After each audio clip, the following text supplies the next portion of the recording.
Uluhan sa mga balita sa Sari 47, interactive display board gigamit sa maestra sa Marigondon Elementary School sa pagtudlo.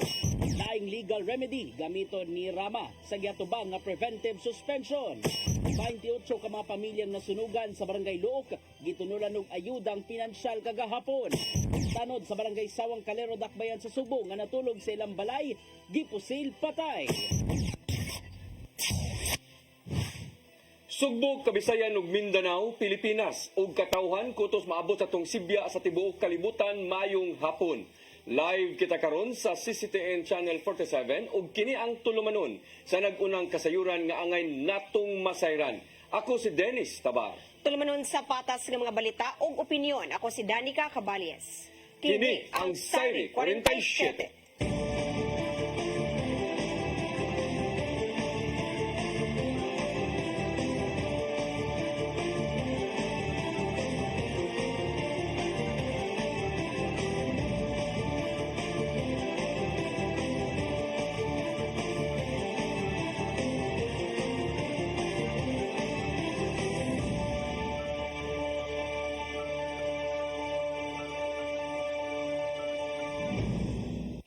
Ug karon sa kompletong detalye sa atong mga balita, usa ka maestra sa Marigondon Elementary School adunay kaugalingong estilo sa pagtudlo gamit ang interactive display board.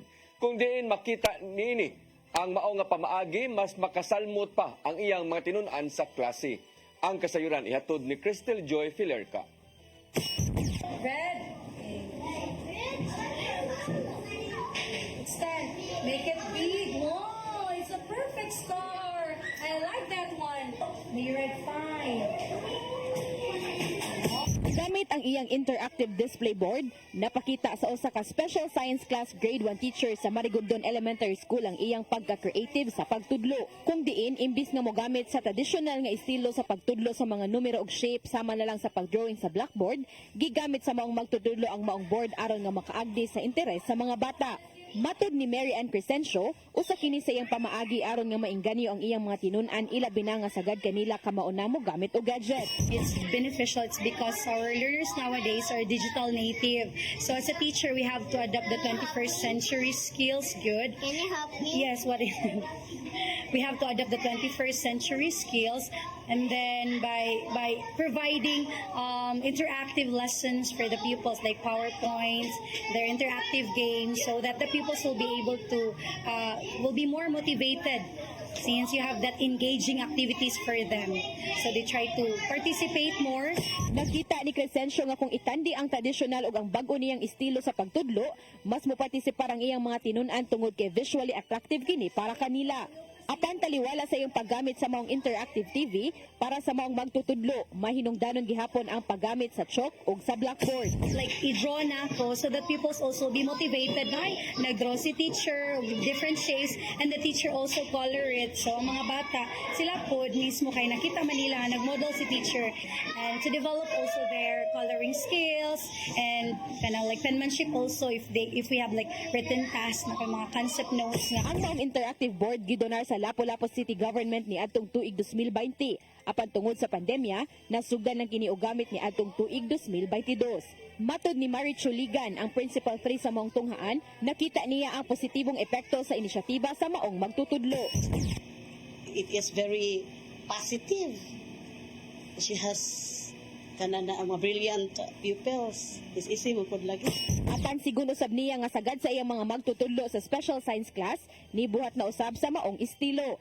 Ang Marigondon Elementary School adunay kapin 6,300 ka mga tinun-an ug matod sa principal nga sila mao ay pinakadakong populasyon sa tibuok Lapu-Lapu City. Taliwala sa kadako sa ilang populasyon, wala sila na problema sa classrooms tungod kay naanda na nila ang shifting schedule. Crystal Joy Filerca, CCTN News.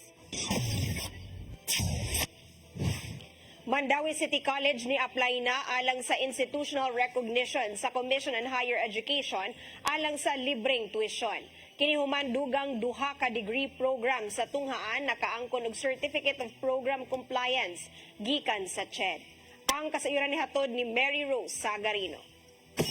Dugang duha ka kurso sa Mandawi City College ang nakaangkon og Certificate of Program Compliance kun COPC gikan sa Commission on Higher Education. Kini mao ang Bachelor of Industrial Technology major in Electronics o Computer Technology. Tungod niini, 100% COPC compliant na ang Mandawi City College. Dako kay natong kalipay no nga finally kompleto ang siyam ka COPC niya ang last ang Indotech computer technology o electronic technology. So karon atong paningkamutan no again unsa una sad nato pag-improve sa quality, mga needs and requirements sa atong mga estudyante. Mo na atong pangandaw. Una nang nakaangkon og COPC ang laing pito ka degree programs pang secondary education major in math, English ug Filipino, Bachelor of Elementary Education major in general content, Bachelor of Business Administration major in Human Resource Management ug Marketing Management ug Bachelor of Science and Information Technology. Ang COPC usa ka recognition di nagpamatuod nga nakatuman ang tunghaan sa standard sa CHED. Tungod kompleto naman ang COPC ni apply na usab ang tunghaan alang sa institutional recognition aron sa UNIFAS sa pagtanyag og libreng tuition. Kasamtangan giabaga sa syudad ang tuition sa mga tinunan. This week, we will submit our application for IR. Actually, na-submit na, but we are waiting for the 2 COPCs. Yung industry, i-add na lang namin yun para kompleto na yung application for IR. So probably next semester. Hopefully, next semester. Okay. Mary Rose Sagarino, CCTN News. Paligunon pa sa Department of Interior and Local Government kung na DILG7 ang kampanya batok sa ginadili nga drugas ngadto sa matag LGU.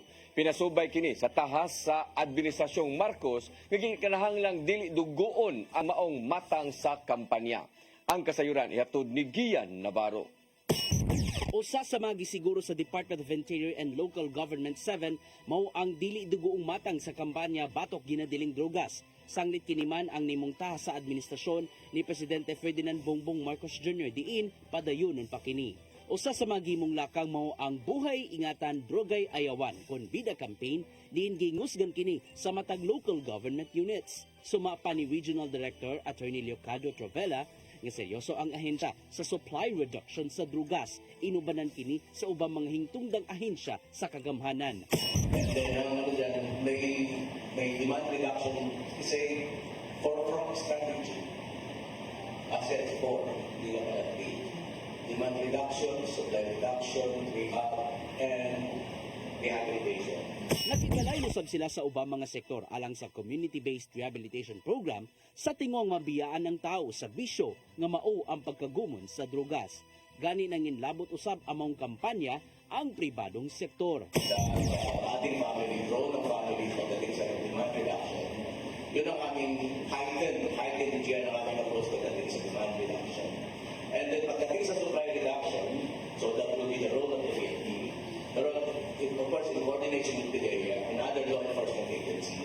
So, dapat i-complement ng demand reduction strategy ang supply reduction strategy. Anda mo sa muabag ang Bureau of Fire Protection sa mga lakang sa Philippine National Police sa kampanya kontra drugas. Gisiguro usab sa habig sa Bureau of Jail Management and Penology 7 nga mapaspas usab ang dagan sa kaso sa mga nalambigit sa illegal nga drogas. Kini aron dili usab bagpunsisok na sa mga prisuhan nga may gihimong lakang sa maong ahensya. We have this kadugan sa pintan center para ma-proseso ang big party nila sa facility. Ian Navarro, CCTN News. Mandawi City Business Permit and Licensing Office ipahigayad og inspeksyon sa mga negosyo nga susama og operasyon sa Philippine Offshore Gaming Operators kun POGO. Kinisubay na sa direktiba ni Presidente Ferdinand Marcos Jr. sa pagban sa POGO operations. Ang kasayuran ni hatod ni Mary Rose Sagarino. Hugot karon ang inspeksyon sa Mandawi City Business Permit and Licensing Office sa mga negosyo nga susama og operasyon sa Philippine Offshore Gaming Operators kon POGO. Matud ni Attorney Lizer Malate ang pangusabuhatan nga walay legal nga POGO operation sa Mandawi. Apan adunay mga online gaming nga mga negosyo og business process outsourcing. Mao kini ang gipangtan-aw karon sa BPLO. Gi-check nila ang operasyon sa mga negosyo ug gi-verify ang ilang permit ug licenses. This could also be kaning ang ilang setup magud pare-pareho. So we have to ensure nga kaning operations sa mga BPOs are legit. Unya kaning nga dili siya mahimo nga ang naka-register is call center but actually na ay online gaming. So we can only determine the truthfulness sa ilang declarations application if we inspect them. So we have conducted thorough inspection ana buntag bisa gabi mag-inspect kay ang BPO gabi ang duty. So we will be complying with this directive and kaning sending our communication through our local city director sa DILG. Ang gihimong inspection subay na sa direktiba ni Presidente Ferdinand Marcos Jr. sa pagban sa POGO operations. Kini subay usab sa giisyong memorandum sa Department of Interior and Local Government kun DILG pagbando sa mga local government units sa paghimo og inventory sa local gaming operations. Giingon nga posibleng adunay POGO operations nga nagpakaron ingnon nga lahi nga mga negosyo. Well, sa inganay kalapad nga problema, it's still remains a possibility nga naagay nagtago-tago. Yes, and I think it's commendable how the city mayor, Mayor Jonas Cortez, invited the public to share information kung naamanggaling mga suspected nga POGOs so that the city can do their thing to inspect the said establishments. Mary Rose Chagarino, CCTN News.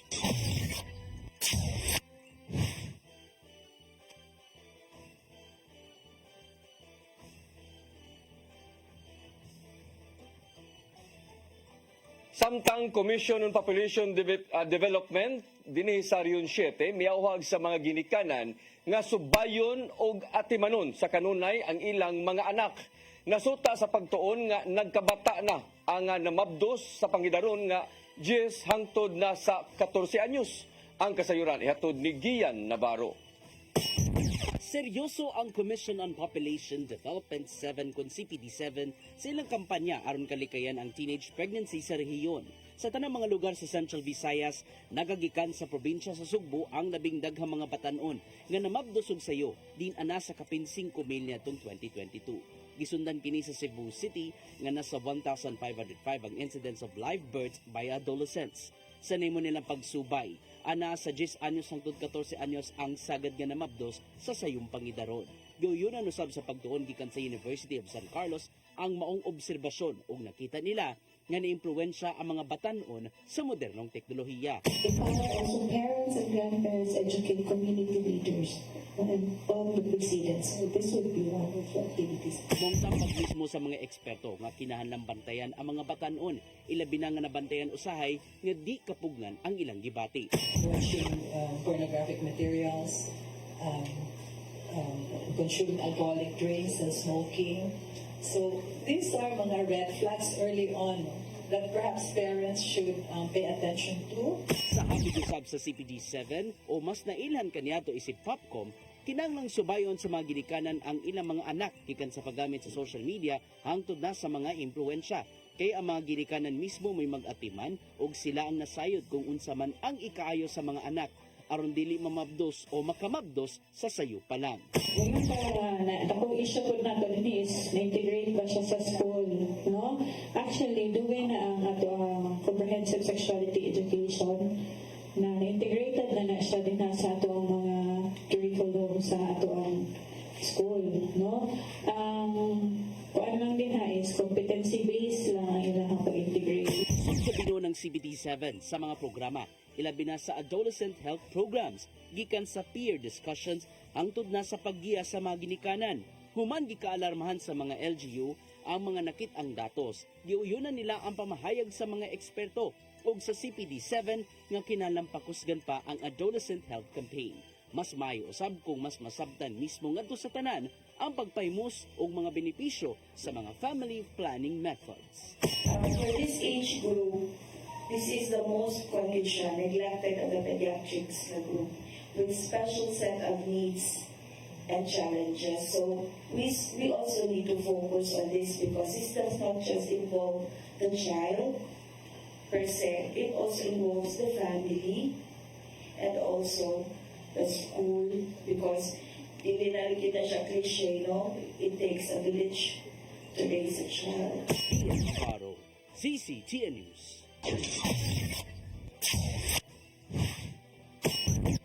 Musunod, laing legal remedies gamiton ni Mayor Mike Lama sa Giatubang nga preventive suspension. 28 ka mga pamilyang nasunugan sa Barangay Luok, gitunulan og ayuda pinansyal. Ganaguban pa mga balita sa magbalik sa Sairi 47.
Come October 4, 5, and 6, another gathering will be held in Cebu City, the first National Charis Conference, which is open to all charismatic communities, realities, and expressions. Hosted by the Brotherhood of Christian Businessmen and Professionals, the event will have interesting workshops and topics to help us grow in our various charismatic gifts and charisms. Watch out for more details about this event from our host BCBP in the coming days. Meantime, let's be ready to join these gatherings and pray for the outpouring of the current of grace in the Philippines.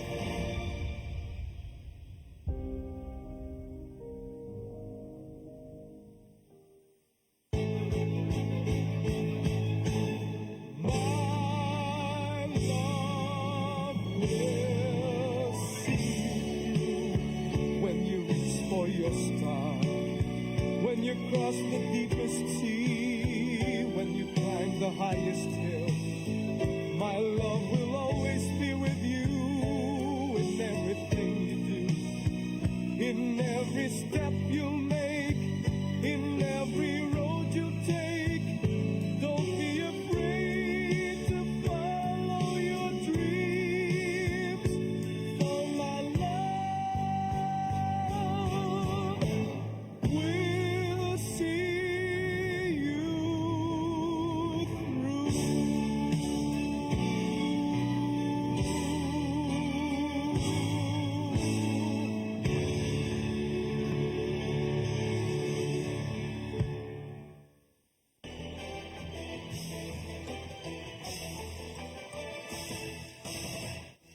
Balik sa atong mga balita, suspended Cebu City Mayor Michael Rama dili mohunong sa pagpangita o uban nga mga legal remedies hangtod sa Korte Suprema.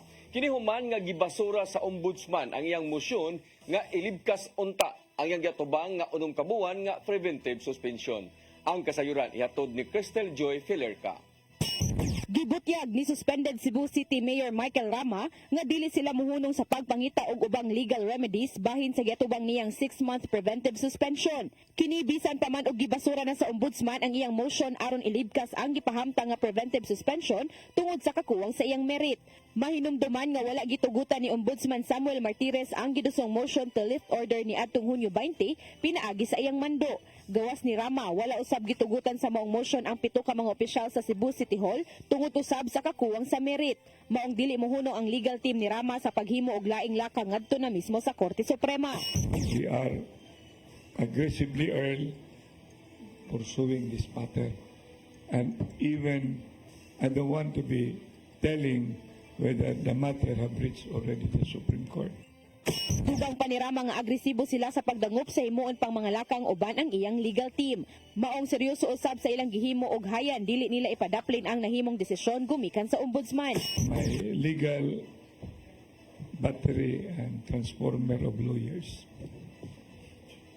are working, and we have all, including a video on this matter, that I will be presenting during the huge press conference. Kanon usab nga gitataw ni Rama nga dili silot ang iyang giatubag nga preventive suspension sukad pa niadtong Mayo.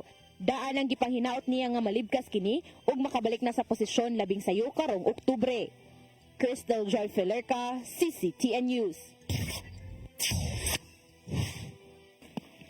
Mitunol og tag 5,000 pesos si Lapu-Lapu City Mayor Junior Dahon Chan kagahapong adlaw ngadto sa 28 ka mga pamilya nga nasunugan sa sitio Million Flower, Barangay Luok. Ang mga apektadong pamilya makadawat og tag 15,000 pesos para sa totally damaged og 10,000 pesos ang sa partially damaged. Apan tungod kay giproseso pa ang ilang financial assistance sa City Social Welfare and Development Office, personal una nga kwarta sa mayor ang gitunol nga ilang madawat aron nga aduna sila'y initial nga magamit sa pagtukod balik sa ilang mga panimalay. Gawa sa cash assistance, makadawat usab ang maong mga pamilya og non-food items gikan sa CSWDO nga magamit nila sa ilang pang-adlaw-adlaw samtang nga naa sa evacuation center. Samtang karong Huwebes, mudalit og libreng pagproseso sa affidavit of loss ang legal team sa Dakbayan. Giduso na sa Department of Budget and Management sa Kongreso ang ipangayong pundo sa nasod sa sunod tuig nga moabot ngadto sa 3.35 trilyones ka pesos. Naglakip kini sa confidential and intelligence funds nga mukabat og 10.2 bilyones ka pesos samtang 114.2 bilyones ka pesos usab sa Pantawid Pamilyang Pilipino Program con for Peace. Suma pa ni DBM Secretary Amina Pangandaman nga ubos sa gipangayo nga pondo sa confidential funds sa 2025 itandi sa gigamit karong tuiga nga moabot sa 12 bilyones ka pesos. Apan gisiguro sa DBM nga pinili ra ang mga buhatan nga hatagan sa maong matang sa pondo. Hatagan usab og pagtagad ni House Speaker Martin Romualdez ang pagmugna og dugang kay gayunan sa trabaho, maayong matang sa edukasyon, mas gipalapdan nga healthcare ug uban pa nga ubos sa giduso nga budget. Makadawat ang moabot sa 120,000 ka mga estudyante sa mga pampublikong tunghaan sa Cebu City og libreng school supplies. Mato di Acting Mayor Raymond Alpin Garcia nga ipanghatag kini sa mga tinunan gikan sa 80 ka mga barangay sulod sa usa ka buwan. Ana sa giandam nilang school bag ang ballpens, lapis, notebooks ug uban pa. Nagagikan ang giandam nilang pondo sa 2023 budget allocation, apanalangay lang kini sa pagtuman tungod sa taas nga procurement process. Gawa sa pagtungha, hatagan usab og pagtagad ni Garcia ang pagminos sa bugat nga trapiko duol sa eskwelahan. Maong gideploy ang mga Makontrolar pa ang trapiko ug makaagi ang mga ginikanan ug estudyante. Kanhi Presidential Spokesperson Harry Roque gibadlong ni Senador Sherwin Gatchalian atol sa hearing sa Pugo Hubs. Kini tungod sa ilang pagtinubagay ngadto ni Senador Risa Ontiveros. Ang kasayuran ihatod ni Gian Navarro. I'm sorry, madam, but I am a resource person invited. Yes, you are. I was Wait. asked Let me to finish. answer. Yes, you Hindi ko already po answered in maintindihan, excess. Kapag gusto niyo Sandali akong po. tumigil, papatigil niyo ako kapag ako nag-explain. Yes. I thought we were engaged in Attorney. the search for the truth. Oh, definitely we are. Attorney Roque, what I am saying, yes, and Sherwin. Attorney Roque, please be reminded to respect the chairperson. I'm very respectful, madam. Gipahimangnuan ni Senador Sherwin Gatchalian si kanhi Presidential Spokesperson Harry Roque nga mag-atubang og contempt. Tungod kini sa nimo panaglalis ni Senador Risa Ontiveros ato sa hearing kagahapon bahin sa mga illegal nga Philippine offshore gaming operators kun POGO. Nisangpot sa init nga panagsumpaki human gitiwang misingit si Roque sa matag pamulong ni Ontiveros diin. Sentro ang issue sa usa sa mga illegal POGO hubs nga girumbo sa mga otoridad. Nangutana si Ontiveros kang Roque bahin sa gingong pagkalambigit sa girumbong POGO hub sa Porac, Pampanga nga mao ang Lucky South 99. Gipasangin lan usab ang kanhitig pamaba ni kanhi Presidente Rodrigo Duterte man giingong nagpataka og pasangil si Ontiveros human siya gitumbok nga abogado sa maong POGO hub. Ug tanong gimakak ni Roque nga siya ang abogado sa maong POGO hub kansang gipasanginlan sa kadagkuan sa PAGCOR nga giingong nagpadagan sa permiso niini. May baos usab si Ontiveros nga wala siya na masangil ug adunay basihan ang iyang mga pangutana nga gitubag usab ug gipanumpaan sa mga nangaging resource persons. Human na samukan, gipatak-om ni Gatchalian si Roque dahil nangayo og pasaylo tungod sa mga gipambutian. Kadugayan, ni sanong raw usab si Roque sa pagtubag sa mga pangutana ni Ontiveros sa maong hearing. Daan na may pasalig ang mga opisyal ubos sa pangatungdanan ni Duterte nga ibulgar niya kung kinsa ang nagpalayo o gitawag nga King and Queen sa POGO hubs. Gian Navarro, CCTN News.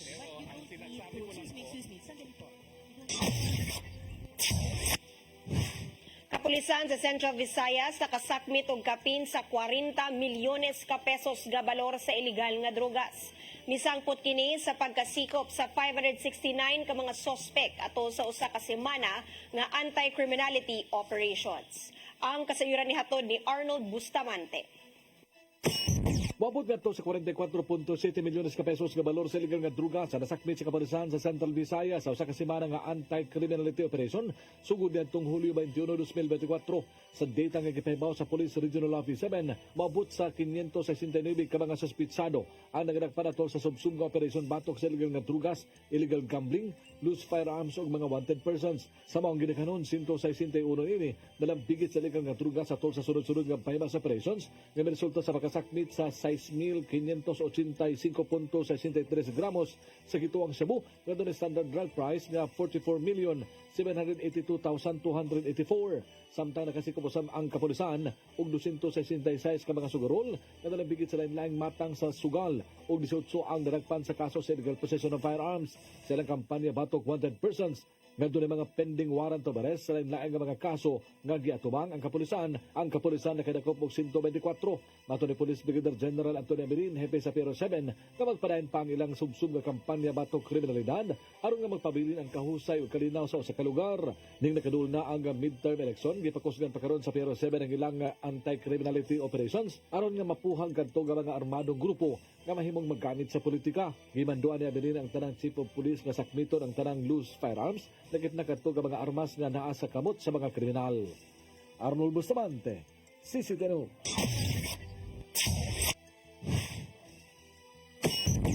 Musunod, tanod sa barangay Sawang Calero nga natulog sa ilang balay, gipusil patay. Kanang uban pa mga balita sa pagbalik sa Sairi 47.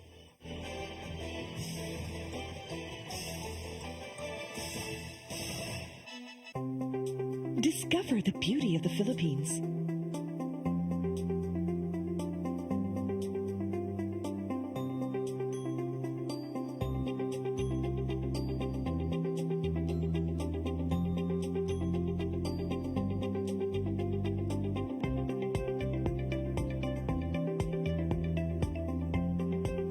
with Philippine Airlines, the country's flag carrier.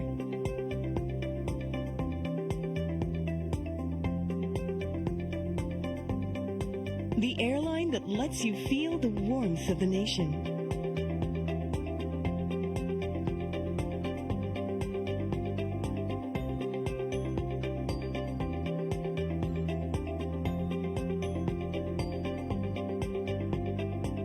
Mabuhay.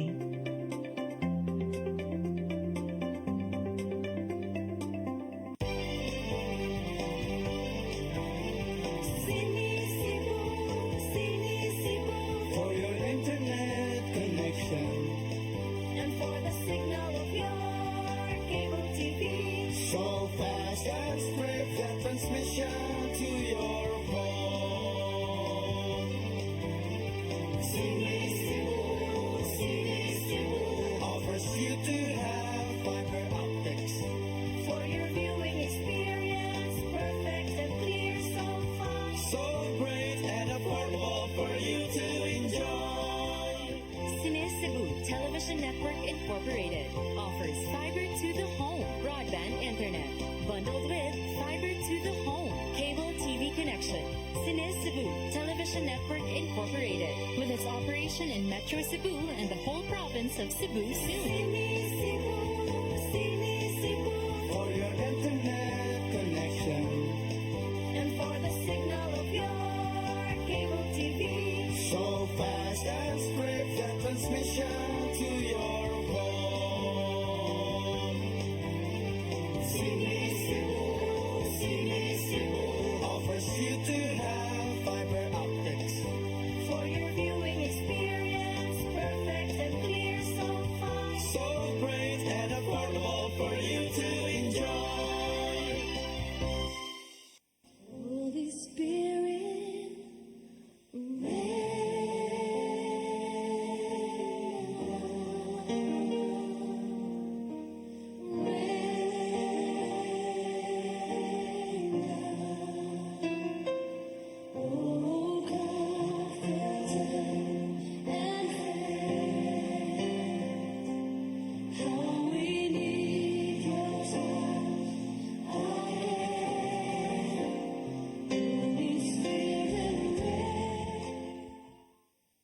Come October 4, 5, and 6, another gathering will be held in Cebu City, the first National Charis Conference, which is open to all charismatic communities, realities, and expressions. Hosted by the Brotherhood of Christian Businessmen and Professionals, the event will have interesting workshops and topics to help us grow in our various charismatic gifts and charisms. Watch out for more details about this event from our host BCBP in the coming days. Meantime, let's be ready to join these gatherings and pray for the outpouring of the current of grace in the Philippines.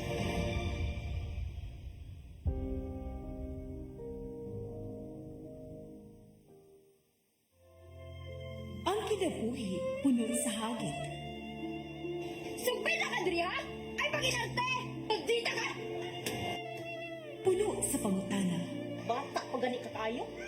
Nagpuyap-uyap na ka? Kinsa man ang mga sakitin ako din ay gano'n ang kinsa!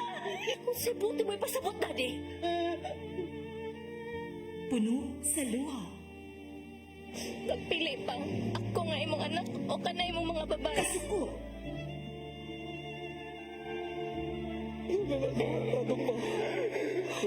Kaluoy ka ni Papa.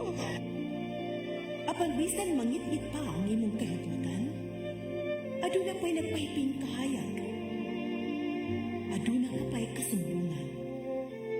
Mga laman, hanap na. Dear Tatay, Tulog na unod na. Nganong handungan. Wailain pagi aron masabtan nato ang Biblia. Kinanglan nga doon natay relasyon kang Isus. Hangtod sa layan natong panaguban, daghang salamat. Shalom. Tulog na unod na.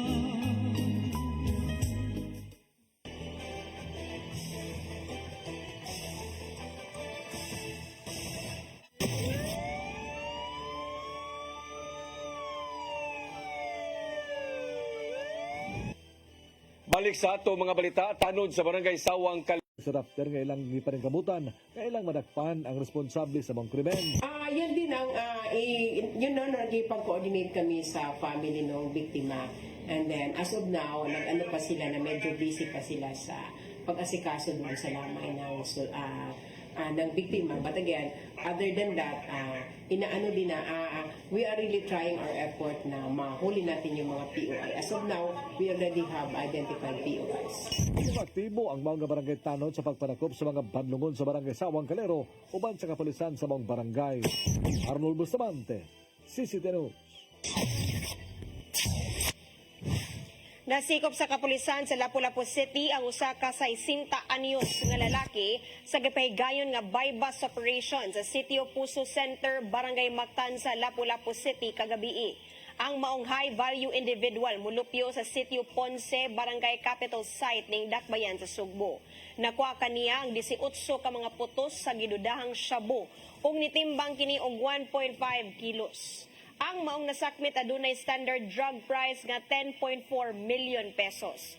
Lakip sa nakuha kaniya ang 60,000 pesos nga budol money o kalibre 45 nga armas nga adunay buhing mga bala. Ang senior citizen nadakpan na ni adto tungod sa illegal possession of firearms ug makataga kini og tagsa ka kilo matag semana sa Tri-Cities. Mabulo Police Station misusi na sa mga CCTV camera sa Kabantan Corner Archbishop Reyes, Barangay Luz, ning Dakbayan sa Sugbo. Kinisubay na sa nitabong pagpamusil sa usa ka establishmento sa maong lugar kaganinang kadlawon. Ang kasayuran ihatod ni Arnold Bustamante. Naukay ang mga residente sa Kabantan Corner Archbishop Reyes Street, Barangay Luz, sa Sugbo, human ni paka ang duha ka mga sunod-sunod nga putos sa armas. Pasado alas 3 ang takna nga ng buntag. Sa pagsusi pa sa mga nanda o pagkaon sa kilid sa karsada, usa ka motor nga dunay sakay nga duha ka tawo, ang dali nga misibat paingon sa Banilan, ug dunay agig pinusulan ang bildo nga bungbong sa usa ka establishmento nga kani giabangan sa usa ka pawn shop. Dali nga miresponde ang mga pulis, apan wala sila nagkuha nga ebidensya sama sa basiyo sa armas, nga posibleng ikuha na kini sa mga tawo nga miduol sa dapit. Mato ni Police Lieutenant Colonel Janet Rafter, Deputy City Director for Administration sa Cebu City Police Office, nga milusad na silang investigasyon ang Mabulo Police Station sa pagpangulo ni Police Major Romeo Kaakwi Jr. Gipang subay na ang mga kuha sa CCTV camera sa dapit o ilang ipang backtrack ang mga video aron ilang masusi ang mga hulagway sa mga suspitsado. Awhag ni Rafter sa mga establishmento sa dapit nga patanaw ng ilang mga investigador sa mga CCTV camera aron masulbad nila ang mga insidente o mapasakaan og kaso ang naghimo niini.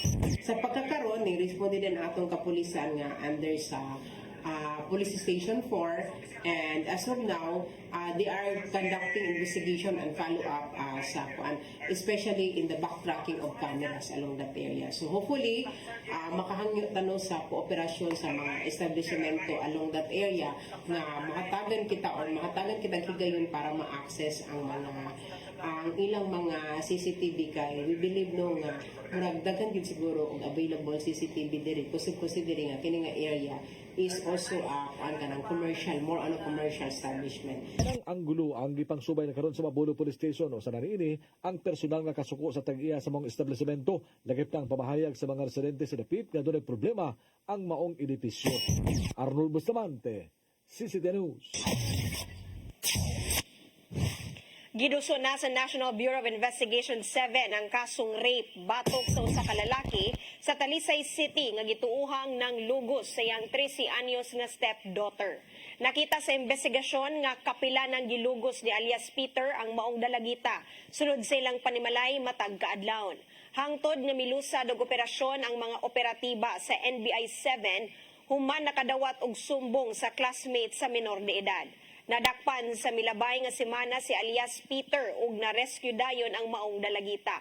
Gipasakaan na og kasong statutory rape ang dinakpan ug gipaubos na sa inquest proceedings sa Talisay City Prosecutor's Office. Mao kadtong naglangkob sa atong mga balita sa Sayre 47. Ako si Dennis Tabar. Ako si Danica Caballes, hangtod ugma sa inyong paboritong tulumanon. Sayre 47.